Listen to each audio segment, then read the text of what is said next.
There we go. Hi, hello. Welcome to day 4 of learning hiragana with me. And yeah, let's get started. So our first character is ta. Ta, as in ta-da. So I put a little image of Will Smith doing the pose and going like kind of like ta-da. So ta, ta. And again, I kind of did 2 different fonts just so I could see the different ways it could be written.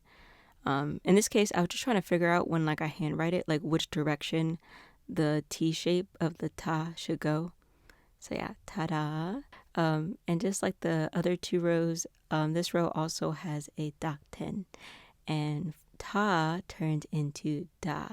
So I put a picture of Ray from the group IVE, because in their new song Attitude, part of the chorus is like it goes da da da da da da da da da da da da da. So da. Unlike the other 2, the dakten in this one doesn't really follow a pattern per se, so it's nice to have a nice mnemonic to really help you remember. So ta and da, like ta-da and da da da da da da da da da da da da da da. Okay, next is chi. Chi, as in Chi-Chi from Dragon Ball Z, Goku's wife. Chi-Chi. So to kind of remember the shape of it, so it's like an inverse of the character Sa. So that's one way. And I also like to think of it kind of like you having an open mouth. So I think of like Chi-Chi screaming.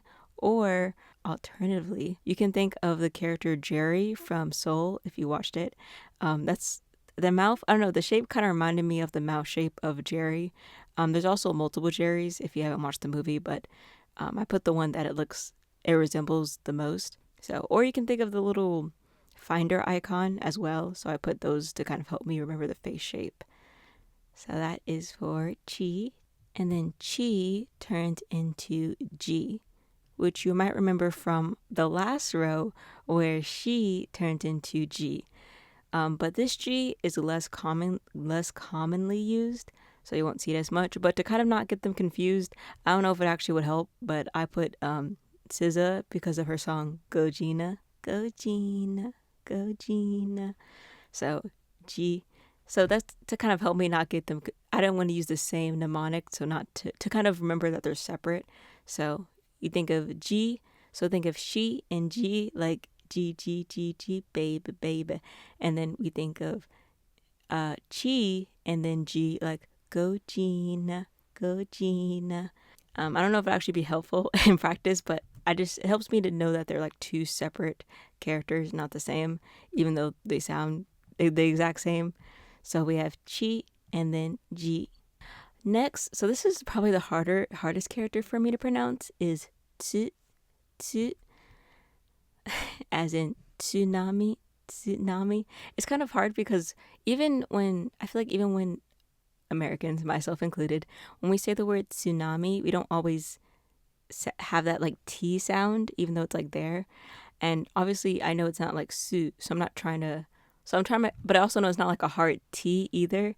So it's hard to find that in between. Like I can hear the difference. It's just trying to figure out how to make my mouth move in a way that it sounds different, if that makes sense. So I feel like I overemphasize sometimes. So I'm really trying to. So I think for that word, for that character, I'm just going to have to listen to a lot of natives and just kind of get used to hearing it. And maybe when I hear more words that use tsu, it'll be a little easier for me. But I'm just going to play what it should sound like from the video that I was learning it from. The third hiragana for this lesson is tsu. Tsu. This hiragana is very easy to remember. Tsu looks like a tsunami wave. Tsunami. Tsu. So yeah, so for that I also put a tsunami. I feel like I was just saying su. Let me see. Tsu, tsu. Okay, I'll get it down one of these days. But tsu turns into zu, just like with su and zu. Now we have tsu and zu. like I said, there's a lot of confusion, I feel like, with this row because it's so much similarities to the previous one. But yeah, so tsu and z. I kind of got lazy with this one. I just put the same image of my zoo, but instead I just made the animals a different color.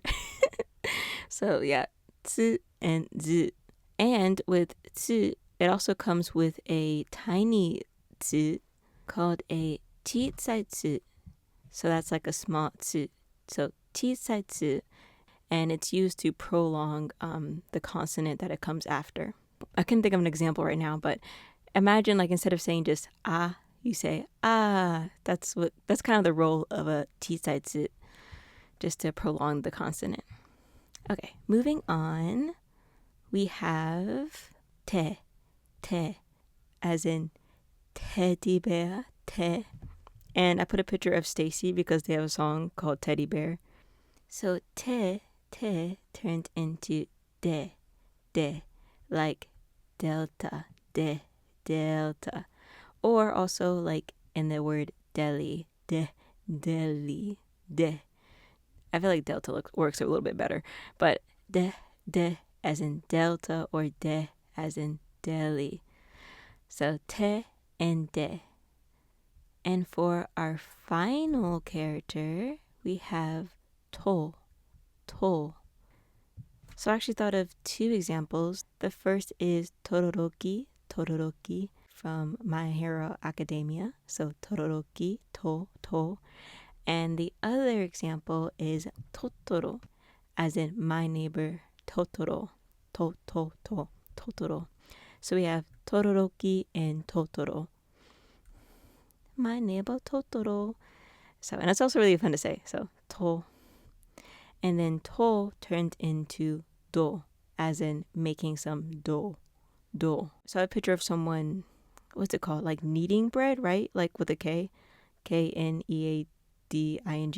Kneading. When you kneading, let me see. Like kneading dough. Kneading, right? Yeah. Okay, yeah. Okay. I wanted to make sure I was getting it right. But yeah, so to and do. Teddy bear, ooh, teddy bear. Mm. And that is it for row 4. So we have ta, so we have ta, chi, tsu, te, to. Ta, chi, tsu, ta, chi, tsu, ta, chi, tsu, te, to. Okay, thank you guys. Bye bye.